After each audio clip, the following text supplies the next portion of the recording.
ఈ November month లో ఎవరైతే హైయెస్ట్ గ్రోత్ రిజిస్టర్ చేస్తారు, గ్రోత్ అంటే ఏంటి, లాస్ట్ మంత్ నుంచి ఈ మంత్ రెండు పారామీటర్స్ తీసుకుంటాము. ఒకటి హైయెస్ట్ నెంబర్ ఆఫ్ యూనిట్స్, రెండవది rate of growth.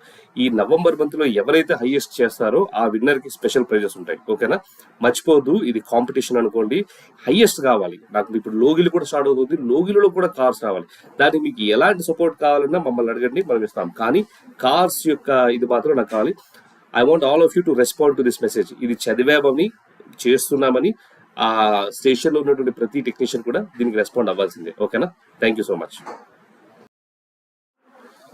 Very good morning all of you. మీరందరూ జాబ్స్ అవి బాగానే చేస్తున్నారమ్మా మీ పర్టికులర్ హబ్స్ దగ్గర.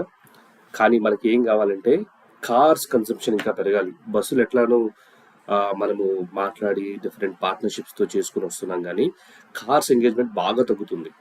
ఎస్పెషల్లీ సూర్యాపేటలో కానీ, సూర్యాపేటలో పెద్ద కార్ వస్తే అక్కడ బిజినెస్ డెవలప్మెంట్ లో తీసుకుని, సార్ ఇక్కడ ఛార్జింగ్ పెట్టుకోండి అని సూర్యాపేట వాల్ట్రాన్ దగ్గర పెట్టుకోవాలి. అక్కడ వాల్ట్రాన్ ఎవరైతే ఉన్నారో అండ్ ఇబ్రహీంపట్నం దగ్గర ఉన్న వాళ్ళు బస్సెస్ అవి అడ్డగా లేకుండా వచ్చిన వెంటనే ఈ విండ్రా ఛార్జర్, తర్వాత ఆ డెల్టా ఛార్జర్ 240 కిలోమీటర్, రెండింటికి బస్సులు అసలు అక్కడ ఉండకూడదు. ఎందుకు బస్సులు ఛార్జింగ్ అయిపోయి కూడా అక్కడ ఉంటుందో నాకు అర్థం కావట్లేదు. ఇబ్రహీంపట్నంలో, తాడేపల్లి, ఆ చుట్టుపక్కల అపార్ట్మెంట్స్ వాటికి వెళ్ళి ఛార్జర్స్ పెట్టుకోవాలని ఎంకరేజ్ చేయాలి.